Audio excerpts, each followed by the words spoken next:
guys, welcome to this Gold BJJ Instructional. My name is Rory Van Fleet with RVV BJJ, and this is my training partner, Kevin Wong. And we're going to be working on mount escapes. So this is going to be a series of connected or systematized set of techniques on what we like to use at Island Top Team to escape the mount. The first few videos are going to be going over the concepts and the beginning points of setting up our proper alignment, in which is our body's ability to generate and absorb force properly and maximally, so that we're going to be able to be as effective as possible. Obviously in bottom mount we are in a very bad situation. The bottom of any dominant position is somewhere we do not want to be. So as much as it might be a little bit slow at first, it's important for you guys to understand the underlying concepts and really understand the proper positioning, because that's what's going to set you up for success. And it's also going to give you a better understanding of what you're doing, which is also going to help you be better at instructing this stuff. So let's jump into it, and I hope you guys enjoyed the instructional.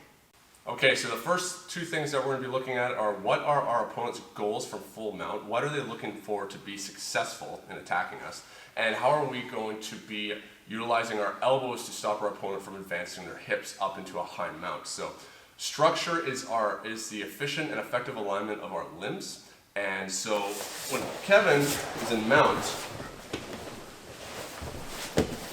I need to stop him from being able to advance, and usually that's going to be us working with our elbows. Kevin's goal is to have both knees planted into the mat so that he's blocking us. As you can see here on the one side of our bodies, as his knee goes right down to the mat here, my hip is blocked. There is no bloody way that I'm going to be able to shrimp or really do anything from here because I'm completely boxed in. He wants to also limit the ability of my bridge, whether that's just him being really heavy on me, or some better guys are actually going to detach their hips up like this so that he's no longer has his center of gravity connected to my hips. So when I bridge, Kevin doesn't move. Where if Kevin just sits back on my hips, the second my hips move, his hips move, and that shifts him forward. He can also stop that by advancing into a high mount. So as he starts to move up, his goal is to start getting my arms opened up away from my body. So creating an open elbow here that's affecting my structure and usually internally rotating my shoulders so that he's able to, so as you attack him, he's able to move up like this. My arms get locked upright, and so they become accessible levers that he's going to be able to use to arm bar, start to set up chokes. And my bridge is completely useless because Kevin is now sitting on my chest. So, if you just back up there, our arms need very specific placements to stop this. I want my arms positioned roughly at a 45-degree angle because he is going to be creating downward force as well as horizontal force trying to drive upwards. The first is most important, my top arm. My elbow needs to go flush to his hip. So my right elbow to his left hip, here. If this elbow gets too far in, then it starts to cross the center line, and this is why we end up getting our back taken from full when we're defending mount. So if I was here and I'm too far in, Kevin's going to be able to push this aside, and gift wrap, a whole bunch of bad things are going to start happening. On the other side of that, if my elbow is too far out, so we'll just turn slightly, if it's too far out, now there becomes a lever that's accessible where my elbow is pointing out past his hip, and so if he grabs that or hooks it with his forearm, he's going to be able to start opening this up, once again creating this open elbow where my structure is weak and I'm now vulnerable to attack. We are looking to create a surface with no edge. So as my elbow is flush here to his hip, as he's trying to access that, there's nothing there, and if he tries to push it across, there's nothing here. I'm not just having my elbow sit here, I'm looking to try and drive it into him a little bit to create regulated tension so that I have a strong connection to my opponent where I'm going to be rigid with my muscles, but still able to feel his movement. This arm is looking to get inside his knee. We're going to have answers for this if we can't do this, but what I'm looking at doing is getting my elbow on the inside so that my elbow is going to be able to access a lever to a hip. So the lever is a force multiplier. Rather than me just trying to push at the hip here, if I'm able to access a lever, I'm going to be able to potentially be more successful. So here, and my hands are going to be just gripping together, creating a closed circuit so that my arms are going to be connected with an anchor point here at my hands, as well as the anchor points of my shoulders, so that I'm going to be stronger than if my arms are separated.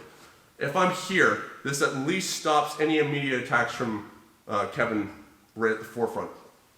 As we get into this, I'm going to be talking about in the next video how we get ourselves onto our side and why that's really important. Okay, so in this video we're going to be talking about doing a proper bridge to disrupt our opponent's center of gravity and make them post, as well as looking at getting onto our side and why that's important. So first, getting onto our side. When we're in a bad position, we never want to be flat on our shoulders. Being flat on our shoulders gives our opponent better rotational control of our body, and we have a larger surface area spread out against the ground, where now we're also going to be looking at an uphill battle to be able to raise any shoulder off the mat. So Kevin, you just move over for a second. If I'm flat on my back, I have limited mobility in my hips. I only have the ability of going up, and I can't go backwards because I'm colliding into the ground. If I'm looking at trying to get up onto my side, this shoulder either needs to raise, which is a pain in the ass when someone's on top of you aggressively trying to kill you. And if I try and turn this way, same thing. What we want is to be positioned at a 45-degree angle. What this allows me to do is it allows me to be able to bridge at an angle that usually will disrupt my opponent's base, and it also gives me the avenue of being able to escape my hips backwards, typically like what you see with the usual shrimp escapes that you're taught. A shrimp cannot work if I stay completely flat on my back. Also, from a perspective of momentum, because I'm on my side now, I have space behind my top shoulder. And what that will allow me to do is generate momentum to be able to try and cause redirections and get up into the proper angle on my other side. Or it won't be as difficult for me to be receding my elbow and my shoulder here, so I'm going to be able to start going this direction, not just belly down, because that's not very good base, but it's going to allow me to be able to turn and look to start performing a technical stand-up by generating proper base off my elbow.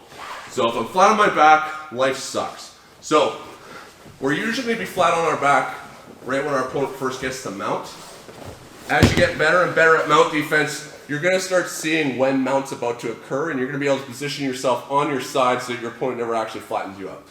But for now, we've got our arms in proper positioning, but this is not enough. This is just a starting point to at least stop the immediate attack of him advancing up into a high mount. What we need to do is we need to create a bridge to disrupt his base and shift his center of gravity off of our hips so that he becomes light, and we're going to have the mobility to turn onto our side.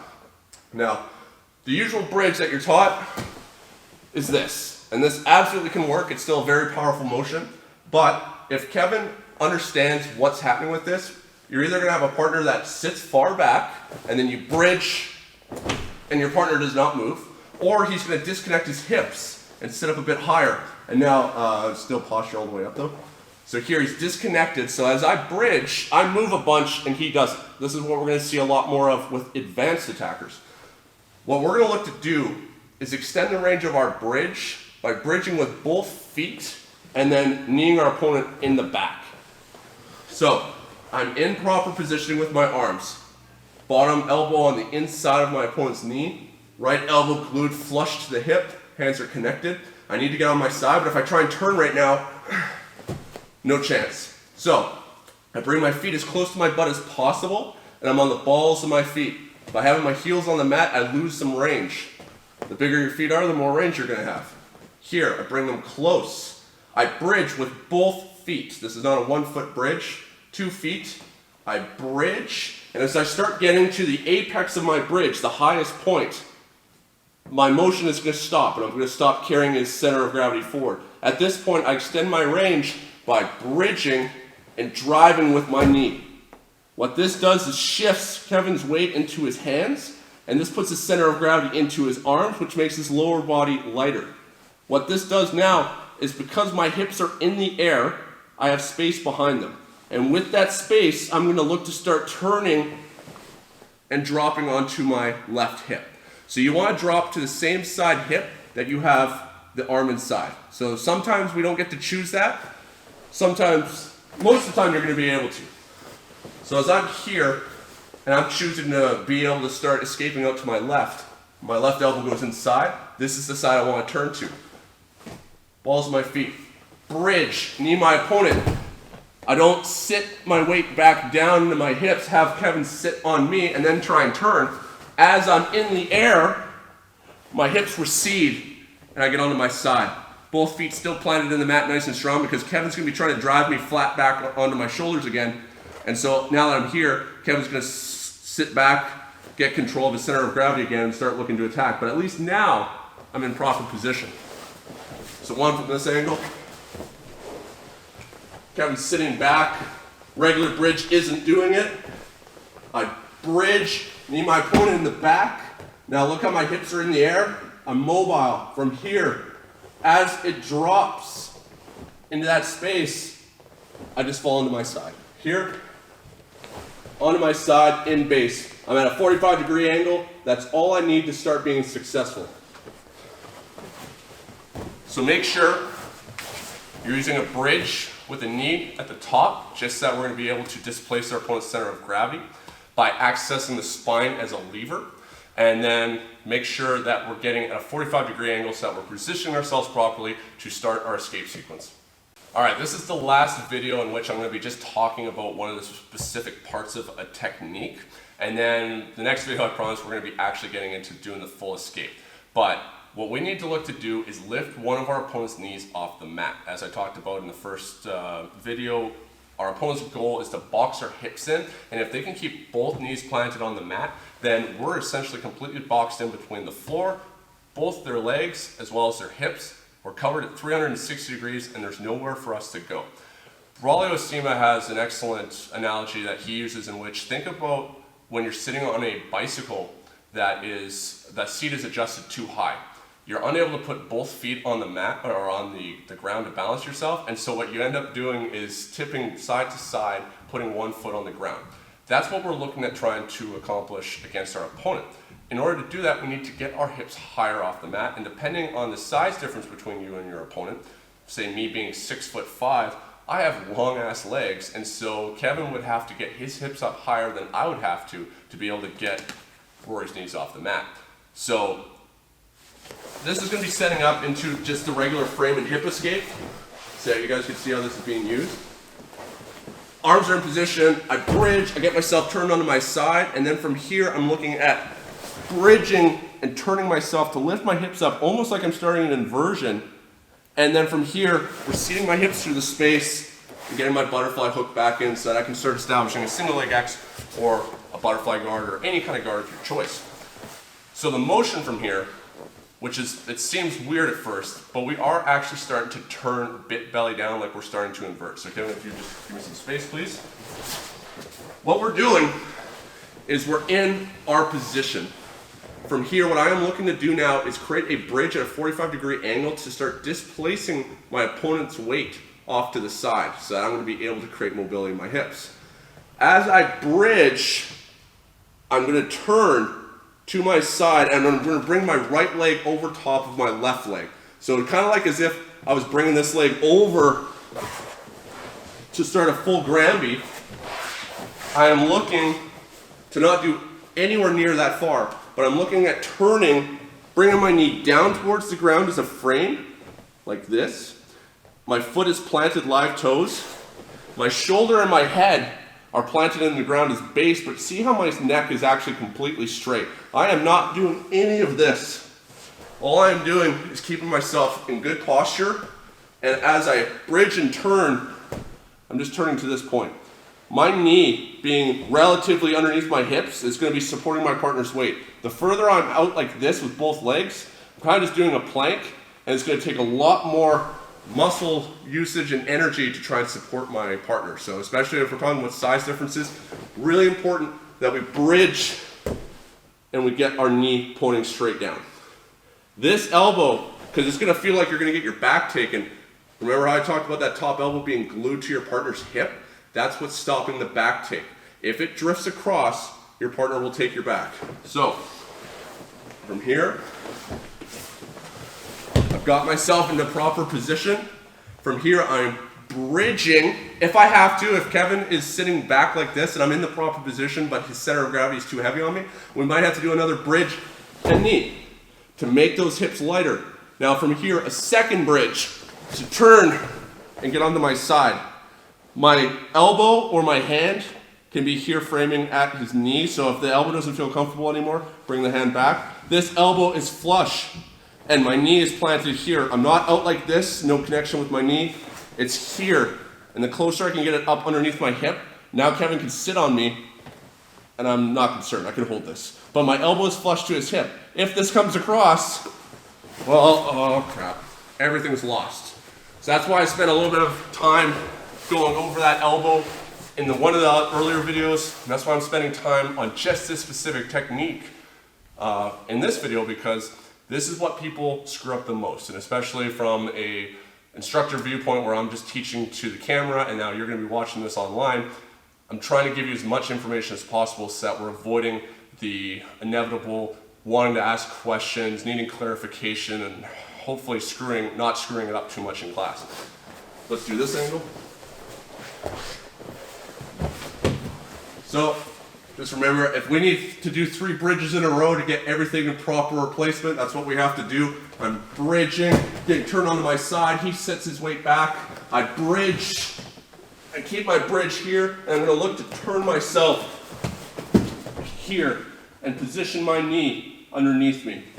If you feel like you're getting stuck, where I can't keep bringing my right knee or my right hip over because he's heavy, bridge, but also think about withdrawing the left hip. So if I can't keep turning forwards, I'm going to plant myself and I'm going to recede with my left leg. And so we're going to tactically retreat a little bit just to get ourselves into this position. Look how that elbow is flush to the hip. Once again, if Kevin's able to catch this and pull it across, back's taken. But here and here, look how his leg is now planted up. He has dropped his right knee and kept it in contact with the floor, but this leg is lifted up. Because of that, I'm no longer boxed in. And that's what's going to allow me to now get my hips through that space and be able to start reestablishing a guard. The larger your opponent is, the more you're going to have to create that inversion, actually lift your hips. Just doing that shrimp like you do in a warm-up class like this is not enough, because as we talked about that, if Kevin's in proper position with his knees heavy into the mat, regardless if I'm trying to push on him or not, it's not going anywhere.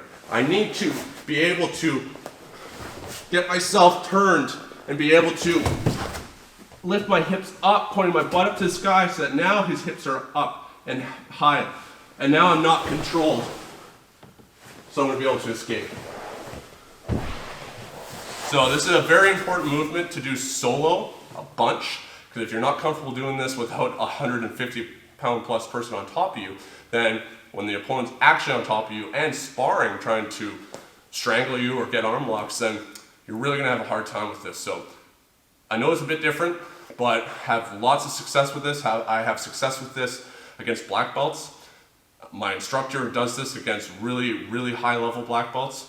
So I highly recommend spending some time on this. And in the next video, I'm going to be showing you how to incorporate this for the frame and hip escape. All right, so now that we know how to get ourselves into a proper position, how to bridge to displace our opponent's center of gravity, and how to actually start turning our hip to raise our opponent's hips up in the air and create some mobility, we're now going to be at a point where the mount escape system starts to take place, in which now how our opponent responds is going to dictate what escape we're going to be using. So our partner, Kevin, is going to be lifting up his back leg, which is quite common. So I'm on my side already, and what I'm going to do is I'm going to bridge to displace Kevin's weight. I'm going to bridge again, and I'm going to get turned onto my side, and Kevin's going to drop this knee still. He's going to keep that knee planted, and this leg lifts. So now, because that leg is lifted, this is not my way of trying to escape. I'm going to go out the door where he has opened it. My elbows are in position. My hand will migrate. Let's turn on towards that. My hand is migrating to his knee here. You can use that elbow, depending on how tight he's keeping this, to your body. Like if Kevin's keeping this tight here, might just be my elbow, but hand typically very comfortable to use.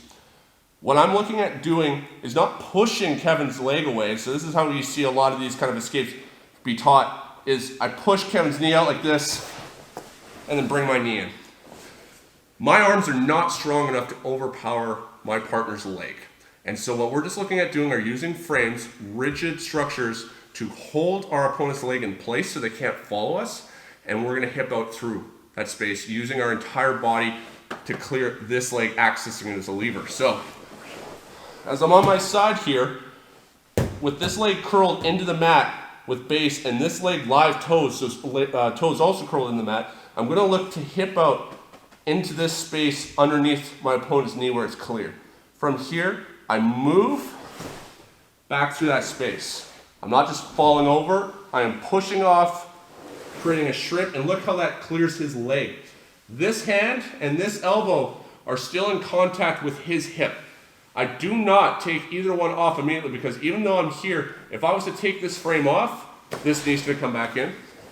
And if I was to, even though I've gotten this far, if I take this one off, Kevin's able to start possibly threatening the back attack or at least moving back to a high mount. We need a placeholder system in which we double up any point of control before we take away the previous existing control point. So, as I'm here, I bring this knee in. I bring this knee in to replace my hand so that then I'm going to be able to take away that control point. I don't try and do it at the same time because there's going to be a gap in my defense. I'm doubling it up to then start releasing it.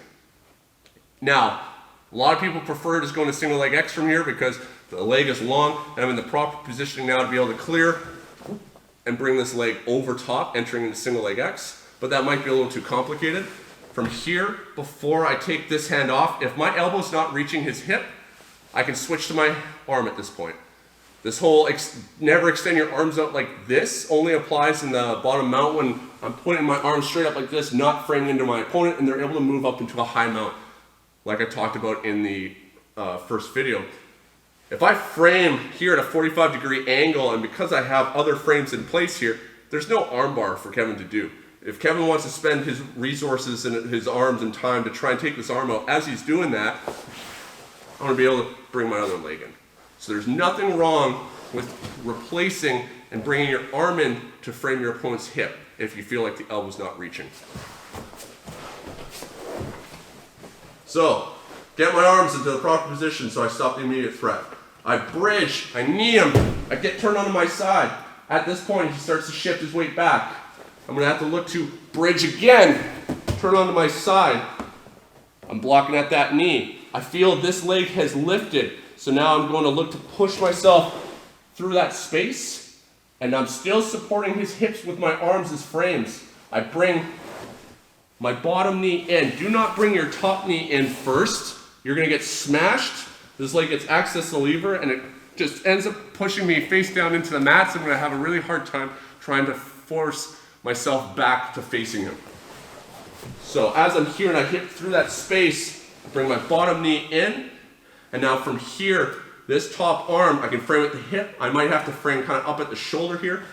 This cross shoulder post still blocks the left side of his body, and now I'm going to bring this knee, I'm going to hip back a little bit more if I need to. I'm going to bring the knee in and open it up out to the other side, making sure that I'm accessing a sticky butterfly hook on his right leg as well as his left leg, so I have both sides of his body covered. What I don't want to do is bring that top knee in and go both to one side, because I'm still going to be susceptible to smash passes and back takes.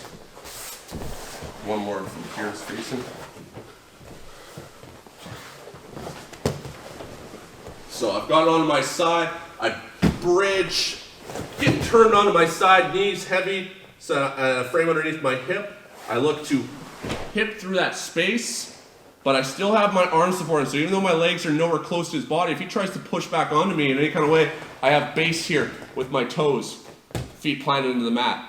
And now from here, with that space, I bring my leg in, and now from here I'm able to use my butterfly hook as well. I can just go to single leg X if I want, or I bring myself into a butterfly guard. And once I've got my hooks in, it's really easy for me to manage the range and go straight to a complete open guard, feet on the hips, start looking up, start setting up things like De La Hiva, whatever your preferred guard. So make sure that you're using frames to keep your opponent from being able to track you. And instead of trying to push them away, we're using our whole body to back away from our opponent while we're keeping them in place. All right, so the second choice we'll be faced with here is our opponent drops their knee behind us which blocks off our path to try and hip out. And so that means their other leg is going to be lifted, and that's the leg that we're going to be looking to insert a butterfly hook. So Kevin's in mount, and I've got myself into this position. What's commonly going to happen is higher level opponents, back up, higher level opponents are going to look to recorrect their center of gravity. By Kevin dropping this knee and having his other leg up, his center of gravity is uncomfortably over to the right, and he knows that he's vulnerable right now. What Kevin's going to look to do is shift his weight back like this. What that might do is even pull my hips back down to the ground. So we want to make sure that we're really in a strong position. So I'll come back through to the beginning. As I have bridged and turned onto my side, my knee is planted strong, so as he tries to shift his weight back, I can stay in place. Now, because he's dropping his knee here, or it's really close to dropping to the mat, if I try and hit through that space right now, I'm just going to collide into a frame, and I'm not going to be able to move. This is my path to move now. What I'm going to look to do is bring my left knee up to my elbow, creating a knee-elbow connection and inserting a butterfly hook here into his leg. My hip is going to drop down to give me space, and I'm bringing my knee in. Once again, bottom knee, not top knee. It's very tempting to try and put the top knee in because it's closer, but it needs to be this knee. I've got knee-elbow connection here, so if he tries to form an underhook on me, it's not there. If I just let go and do something like this, even though I got a butterfly hook, my structure becomes weak, and I'm going to be looking at pressure passes. Here, my elbow is still against his hip like this, so that he's unable to get to the other side. From here, I can elevate him. For me, because I'm lanky as hell, I'm able to keep my elbow comfortably against his hip, and I'm going to look to start bringing my right butterfly hook in and bringing it to the opposite side of his body, so I'm covering both the right and left side of his hip. But if you need to, we can absolutely start using our arms to frame up here at the chest and shoulders, framing out at the hip, and I bring my other hook in. Just make sure you use that bottom butterfly hook to displace your opponent's center of gravity and base, because obviously it's one of our strongest tools that we have accessible at that time. So here,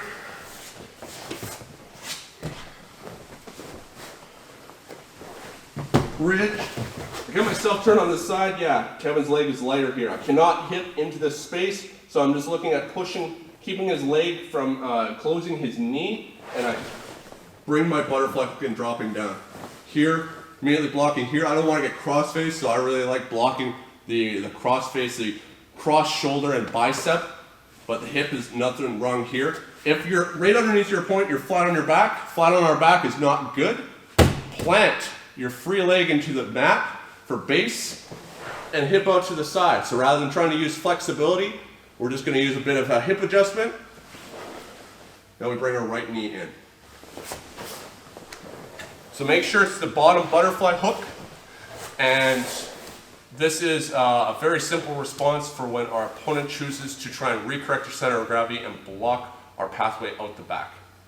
All right, so this next escape is just getting up. So we're just going to be performing a technical stand-up if our opponent isn't choosing to open up either leg, and whether both knees end up coming off the mat or just one of them, our opponent's not giving us enough space to be able to access the legs as levers by framing the inside and opening them up, so that we're able to establish a butterfly hook. So as I've gone through everything and got turned onto my side here, no. As I'm here, Kevin's keeping his knee super tight to my body. Can you just raise your right arm up? So super tight here. I'm unable to frame him here. I'm not going to be able to move at all. If I try and just shrimp in any kind of way, he's just staying super connected to my hip. Wherever my hip moves, his hip is following. So what I'm going to look to do is just start performing a technical stand-up. As I'm in this position, my elbow is super flush to his hip. That's so important. And what I'm going to look to do is withdraw my elbow so that I can start to build up onto my shoulder, and I'm going to look to start dropping this knee so that I can start to shift my weight forward. What I'm looking at doing is withdrawing this arm and being able to post it out behind me. Because my opponent's center of gravity is so far off to the side, it's not going to be impossible for me to build up here. So I can't build up. I'm going to create some momentum by dropping my knee, and I'm going to withdraw my elbow behind me like this. From here, planting with my forehead and with my shoulder building up onto my elbow, so then I can build up onto my hand. And here we're already kind of getting into like a bit of a half guard situation, but I'm just looking at keeping regulated tension here with my elbow against his hip and driving him over. It's one of those, it almost looks fake, but because of the specific response our opponent is giving us, we're able to get up like this. And then if our opponent chooses to react because they don't like it, they're going to open up their legs and we're going to be able to go back to either one of the other previous escapes. So here, I get turned onto my side. I look to build up onto my knee as much as possible, and I'm not trying to pull my arm out like this to try and build up in the base somehow. I'm pulling it out behind me, and I'm going to look to drop my knee so I can start to turn a little more belly down and build up onto my elbow. If that elbow slips, as always, my back gets taken. He cannot triangle me, he cannot take my back because I have this blocked. And I'm going to be able to start building up onto my hand, keeping off to the side, and probably ending up into a guard off of this.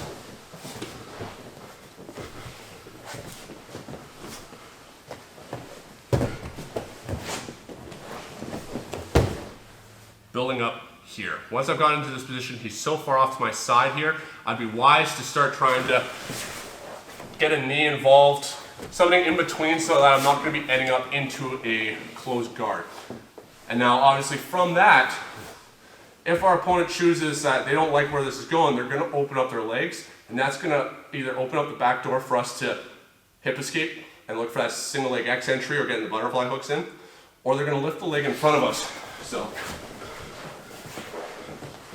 as I have bumped and gotten onto my side here, as I start to withdraw and do this, and Kevin doesn't like this and he's recorrecting by shifting his center of gravity, I'm going to be able to start looking at going back into my previous escape. So if they keep their legs super tight, squeezing their knees together and connecting their hips to yours, we're just going to look to get up and create a reverse of each other's center of gravity where I'm going to end up on top. And then if our opponent starts to open up that control because they're smart, and this is what good guys will do, they're going to look to recompose their base. But that means that they have to give up the control of them just constantly squeezing our hips. And that's where you're going to look to chain one of the previous two escapes that we've gone over in this instructional. All right, so all those frame-based escapes are fantastic, but what if we can't get that bottom elbow inside? This is either because our opponent has already kept their knees super tight and has stopped us from being able to get ourselves into the position that we were looking for at the very beginning of this instructional, or they've already started to manage to get a bit more up into a high mount. So we need to have that top elbow always framing our opponent's hip.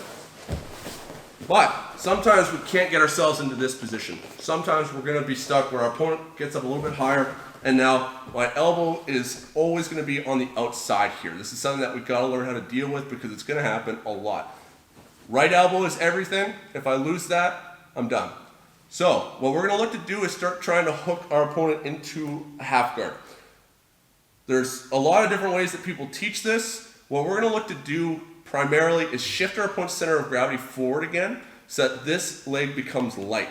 A mistake that people try and do here is Kevin has his hips back like this, and then as I'm trying to hook this, whether I'm using flexibility, which even if I can use some flexibility, I have to pull my leg up like this, and now my leg is in a improper alignment, and so now I'm just I'm putting a lot of extra strain on my knee and other ligaments. So preferably we keep ourselves in a proper position, and rather than trying to hook this and force it, I'm going to take my hand, I'm going to cut down at the ankle as far as I can. Sometimes you can grip the gi if you had to, but look at how his pants are too high up his calf. I'm not accessing the lever, the end of the lever to his leg. So from between his knee to his ankle, I want to try and control as close down to his ankle as possible. If I try and lift him here, no goddamn way. But what I'm going to do is I'm going to look to create a bridge and knee him in the butt so that as I do this, his leg becomes light. I do that by shifting his center of gravity into his hands while I'm lifting his leg. I can't lift it here. I bridge and I knock him forward. Now from here in this motion before I recede back, now look at this. Now look how I don't twist my knee at all. It can stay in the strong leg press alignment and curl into his heel. This knee comes up as close to his knee as possible so that I'm going to be able to create a fulcrum, a pivot point at his knee to try and lift the knee up like this. I'm keeping this elbow nice and tight to his leg still. If I leave it out like this, he's going to underhook me. And now I'm stuck in just a really bad half guard, and he's basically at 3/4 mount. What I need is to be doing this and keeping my elbow nice and tight. Now from here, as I have hooked here, I'm going to look to create a curl with my right leg as I base off of the mat here. Live toes, both feet are in contact with the mat here. So I'm going to be able to try and lift my knee up into his knee, and I'm lifting just slightly. As I do, I'm starting to bring my elbow underneath. I'm just trying to get him out of base with good contact with the ground. So I'm looking at elevating him to here, and then I'm looking at doing another motion here, hip shoveling out, so that now I have my hips underneath his knee. Now it's completely lifted up. Do not take the hand and push here, because this creates this open elbow and it's going to make an underhook very easy for him. We're working with our elbows from here.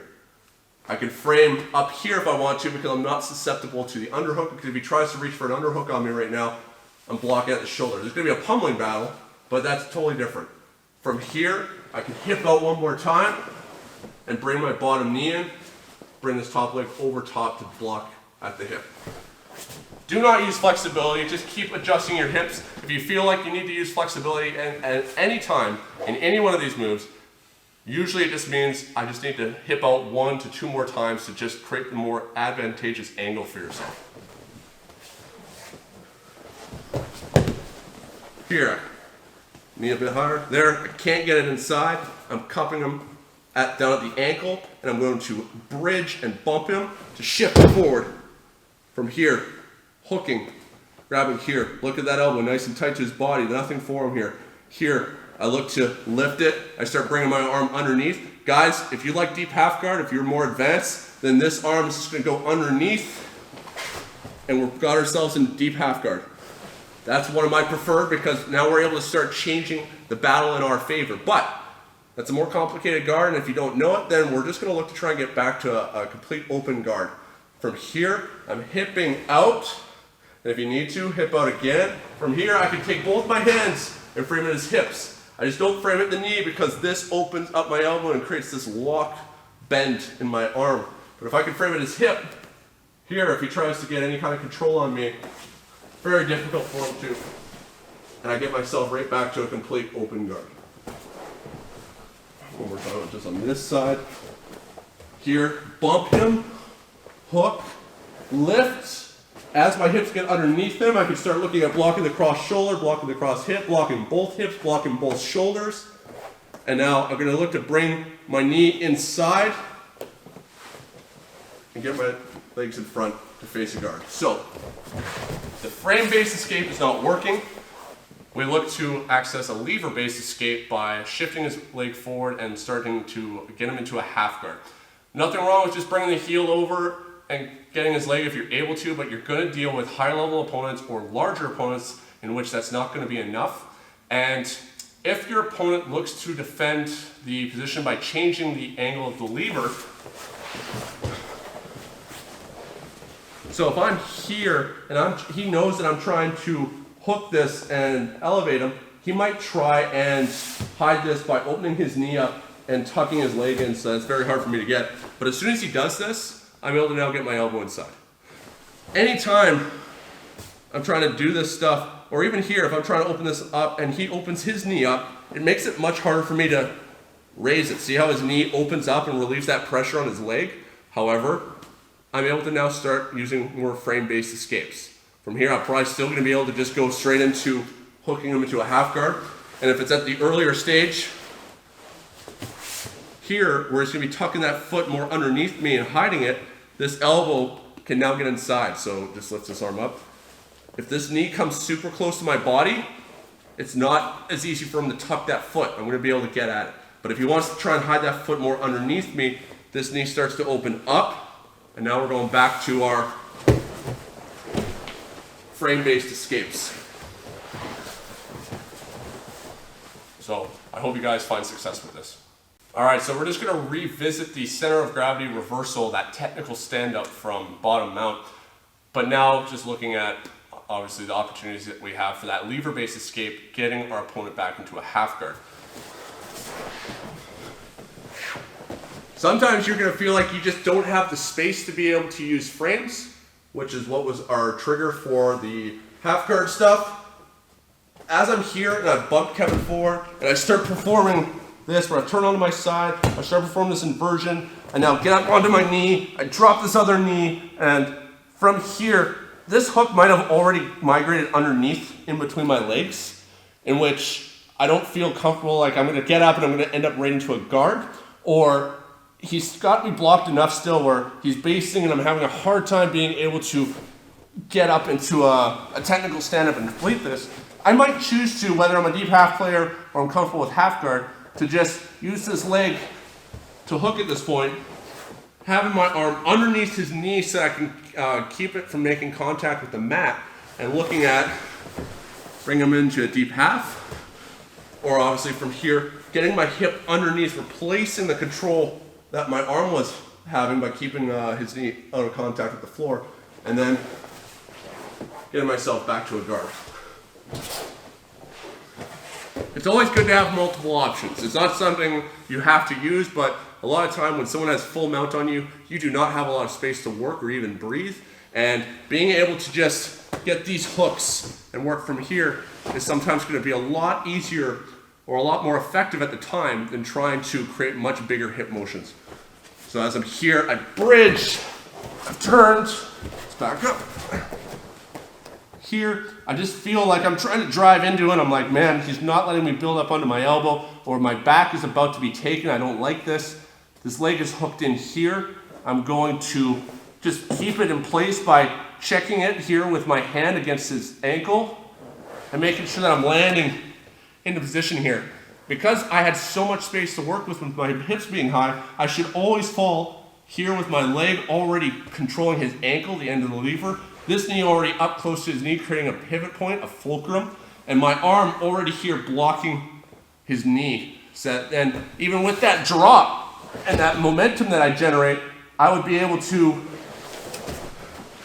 immediately start shifting my opponent's weight off to the side and getting back to whatever guard my choice is. So depending on how your opponent opens up their legs, how their leg is feeding in between your legs, if you feel like you're losing a bit of a battle as you're building up there, you have a lot of mobility and a lot of steps that you're able to back up, whether that's frame-based escapes, looking at the frame and hip escape, or frame and insert butterfly hook, or, as we've just gone over, using a lever-based escape to get to half guard. All right, we're gonna now look at the bridge and roll escape, also known as the UPA escape. This is an escape that is typically the first thing that is taught when we're talking about mount escapes. However, it's not very effective at the high level. You might have a ton of success with it at white and blue belt, but when people understand how to control their center of gravity and how to make sure that they're always posting in the proper direction so that they're not going to get reversed, the other stuff is a much higher percentage than this. However, we do need to go over it because it's a basic escape, and so it's important to know that from the perspective of if you're controlling mount, you need to know the escapes that your partner might be trying to use on you. But it does have a time and place, and usually it's when your opponent has started to control upwards of your collar and you're starting to look at getting cross-choked, or your opponent is kind of sitting super heavy with their hips and they're posting their hands up because they know that your bridge is really strong and they're not trying to advance, but they're just taking their ball and going home in a sense where they're not choosing to take any risks and go any further. So here, I got myself onto my side, I got this all nicely framed up against his neck, but I didn't move fast enough, and Kevin now starts getting this deep collar grip, and I'm like, well, I got these frames where we told... Ah, man, I'm losing a range battle. I have framed him and stopped his hips from being able to advance, but I also have to be aware of the collar chokes. Or Kevin is posting his hands on the mat, but he's keeping his hips super low, and so as I'm trying to bridge, I'm like, well, I can't move him, and I can't get his weight shifted into his arms, so I can't do any of these other mount escapes that Rory's been trying to teach me. What we're going to look at doing is now attacking these arms to take away a post and now performing the bridge and roll. So, the bridge and roll escape, let me just move to the side. From here, the strongest is going to be an overhook of the arm. This arm is going to bring out, I'm going to track my forearm along his bicep, and I'm going to overhook right above his elbow. It's really important for your partner's safety that they do not keep their hand planted out like this, because as they start to roll over, they're not going to be able to take it out of the way, and we're going to look at finger or wrist injuries. Tuck the hand here up against the shoulder. This arm is now taken out of the place. This leg is going to come up and take his arm or his leg, so that now I'm able to block his right leg and his right arm so he can no longer extend his base to his right. If you can't get the leg because of flexibility or it's too high up, lift your hips, bridge, and bring the leg back here. I might not even choose to receive my hips back down, but what I'm going to look to do from here is I'm going to bridge at a 45-degree angle up and over my left shoulder. I'm not just turning to my side, I'm bridging up and over my shoulder to turn into my opponent. My arm can be an elbow framing into my opponent's chest or cross shoulder. It can be an underhook. It doesn't really matter at that point, as long as I'm not turning this elbow far across my opponent's center line and risking getting my back taken like we've been talking throughout this entire mount instructional. So my bridge, I am able to generate a lot of base and force upwards, and very similarly, I'm able to, from this cross leg, so my right leg going to my left shoulder, I'm able to generate a ton of force that direction. That's what we're doing. We are not trying to just fall to our side, dropping our knees. I can't generate base this way. I am looking at turning up over my shoulder, and I'm keeping my knees away from the mat so I can withdraw, basically landing up onto my knees like a technical stand-up. Here, bridging, and turning over to land into the guard. When it comes to controlling our opponent's arms, we need to make sure that we're stopping their ability to post out sideways, but also stop them from being able to pull their arm out backwards. So if I'm controlling, we might be able to do this even just from a 2-on-1 grip, or especially in the gi if you can get a strong grip of the gi, but it's not too likely. We're looking at either controlling the wrist and backing the elbow, like a 2-on-1, like we're performing a arm drag here, because now if Kevin tries to post up to his right, difficult, and if he tries to pull his arm back, difficult. The overhook is extremely strong because I cover it 360 degrees, and it also starts to externally rotate his shoulder by turning him out kind of like a key lock. A move that I really don't like is our opponent's here. It can be used to break the structure of our opponent's arm, but it will not control him, where if he's posted nice and strong here, I start up at his bicep, gable grip, turning back my hand down, gable grip the hands together, and slide in to tuck this arm into his body. This can be used to break the structure of his arm, but if I try and hold him like this, I'm not controlling him from pulling his elbow out. And I will never actually sweep somebody good from here. If you use that technique, if Kevin's based like this and I can't move him, and I choose to use this, I'm going to have to let go and then bring my arm behind his elbow to control it.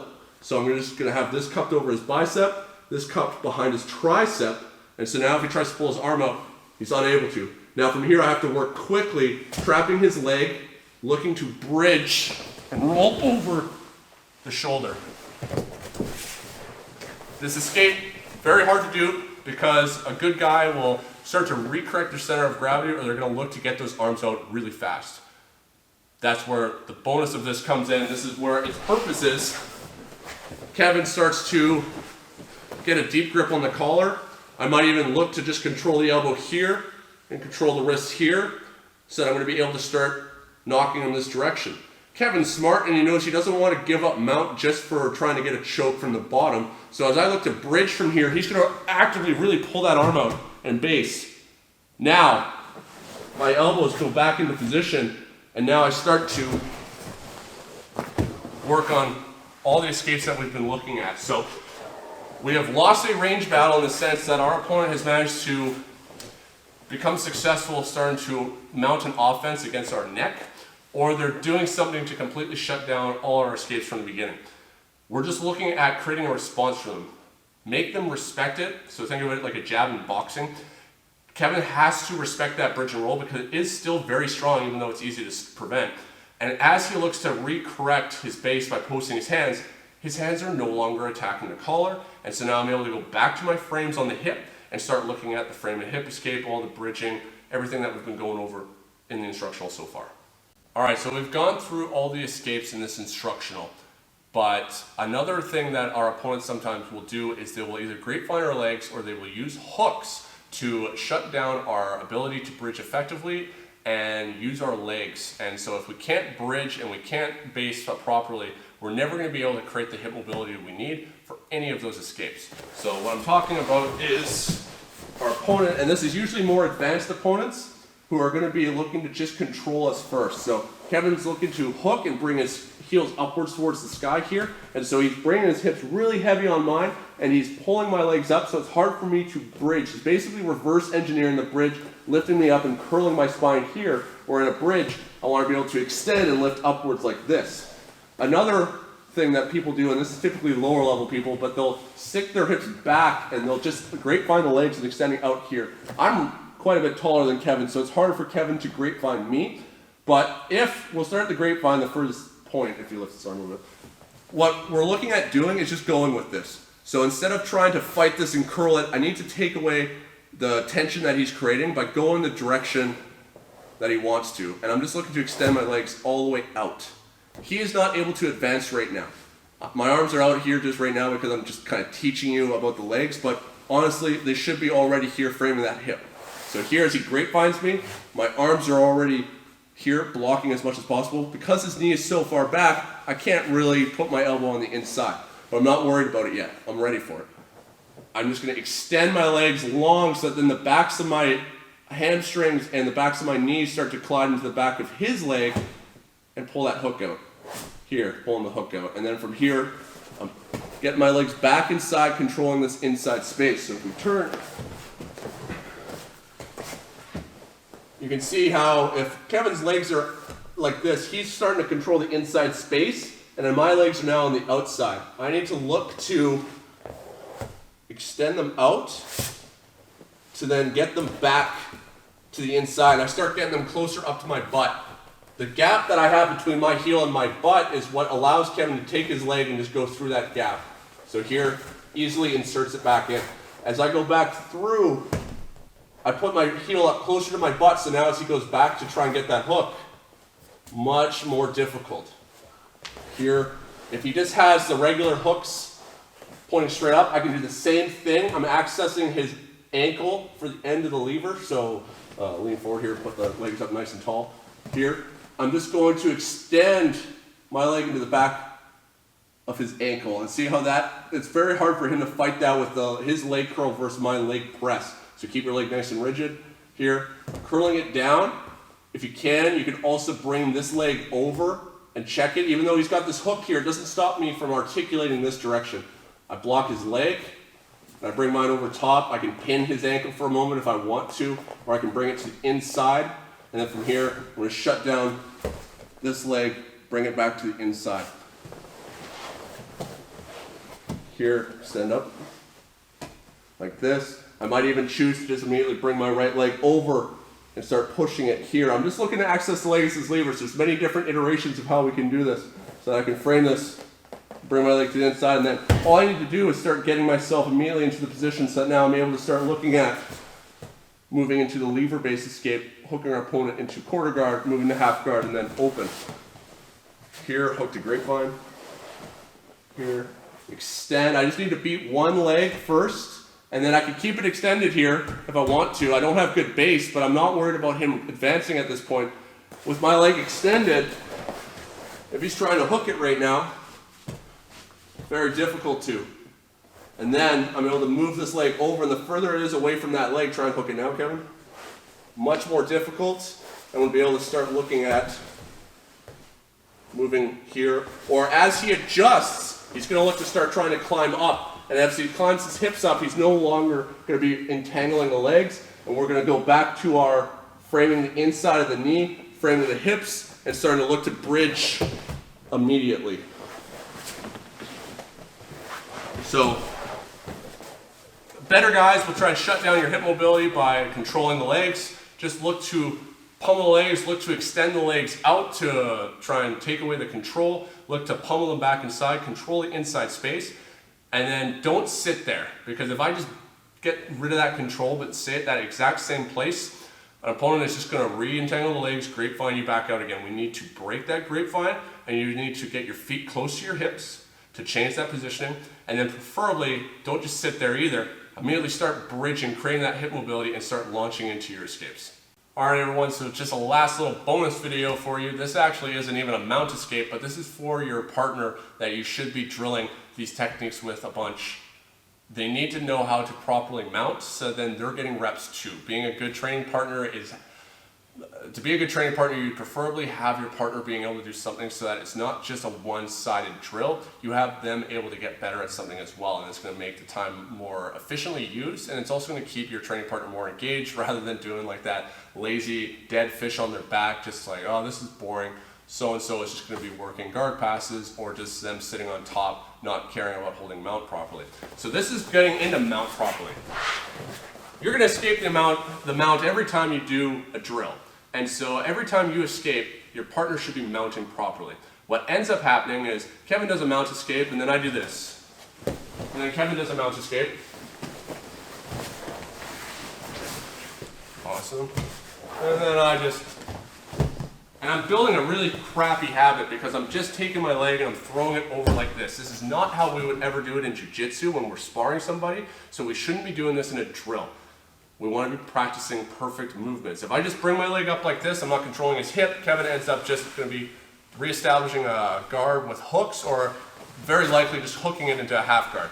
Now I've lost it. So, at the very least, your partner should bring their shin up across your opponent's hip, foot hooking at the back, just like knee on belly. I can be down on this knee though. Planting both hands on the mat. I'm going to bring this knee over to Kevin's other side of his hip so that my knee is in contact with the mat. And now I'm going to look to switch my hips so that I'm going to be turning my left hip down to the mat like this. My knee is heavy, putting pressure into his hip, and this leg is curling into his hip. And then immediately I'm re-correcting my base here. If you want to get even more technical with it, I'm going to look to have a cross face, drive shoulder pressure in to break his posture, underhook, open up his elbow to affect his structure, bring my knee up, bring it down to the other side, try and hook my leg, Kevin. There's nothing to hook. Bring it in. Now Kevin goes through his mount escape. Nice, then we turn.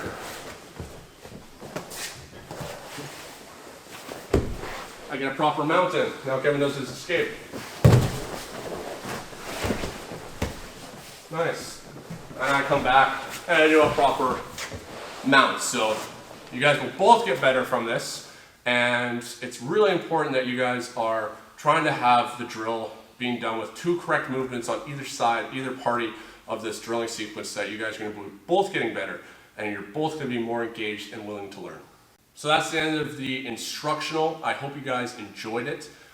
Just two things I wanted to go over as we talked about this. The first thing is that escaping negative positions is extremely difficult and should theoretically be impossible against high-level black belts. So what I mean by that is, if Kevin's in mount and he does everything right in controlling the mount, and I'm on the bottom and I do everything right to escape the bottom, he still wins.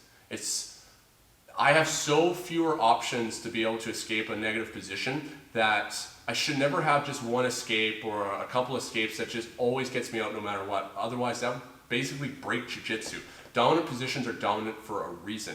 He's got so many more options than me. So, with that in mind, do not beat yourself up that when you're working on your escapes, you might drill it for weeks even and still have a hard time against the higher level belts. If you're escaping only 10% of the time, whether you're doing positional sparring or actually like rolling in the gym, that's still really successful. This was a big turning point in my training because I always beat myself up for, well, the move of the day or that mount escape. I'm not ever escaping mount. I was like, the bridge and roll, that UPA escape should be 100% success rate or even an 80% success rate. And that's not the case. And that was hard to understand as a white belt because people teach escapes like, oh, it's just easy to escape from side control, it's easy to escape from mount. Not against somebody who's good.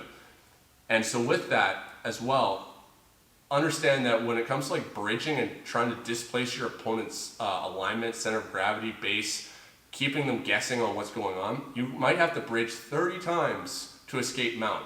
Don't think that it's just, well, Rory said bridge once to displace them to turn onto our side, and then we're looking to bridge one more time to start that partial inversion so that we can start looking at our frame-based escapes.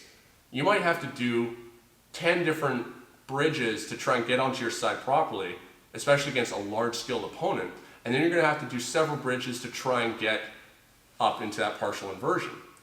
And now also when it comes to drilling, the second point I wanted to make is that drill the escapes both sides.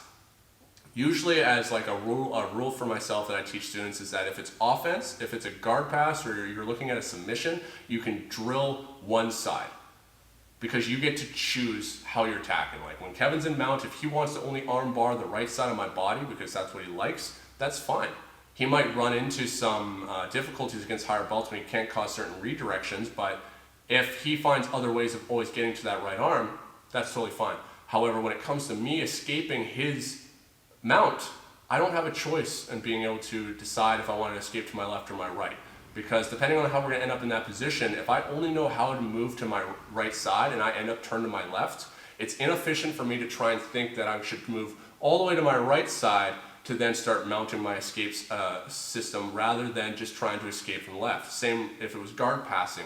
Someone hits you with passing to the left side of your body and you only know how to prevent 90% of the people that only pass to the right side of your body, you're all of a sudden going to run into a detriment in your game and you're going to be, a hole's going to be exposed and you're going to get messed up frequently while rolling. So make sure that when it comes to this mount stuff, even though there's say only so many escapes that I showed you because this instructional is only about an hour long, if you add the redirections to doing these moves to both sides, you end up doubling the amount of responses that you're forcing your opponent to think about, and you're just putting more variables out there.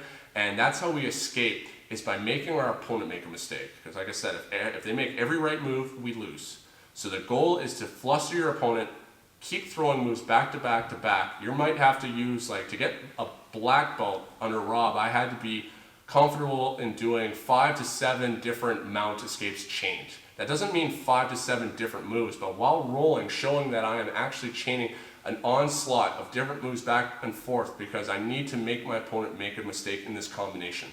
So add your bridges to your left, to your right, your partial inversions to your left, to your right, your lever-based escapes to your left and to your right, and depending on how your opponent's trying to correct their center of gravity, it might make more sense that as I bridge to my right to try and mount that escape series, if Kevin drives into me really trying to flatten me out, that I use that momentum to turn onto my left side and start bridging and rolling to my left side of my body. So make sure you guys drill both sides and make sure you just manage your expectations and how successful you're going to be escaping these negative positions against high-level opponents. I hope you guys enjoyed the instructional. I'm going to be looking at doing more with Gold BJJ in the future, and thank you so much for taking your time with me on this journey.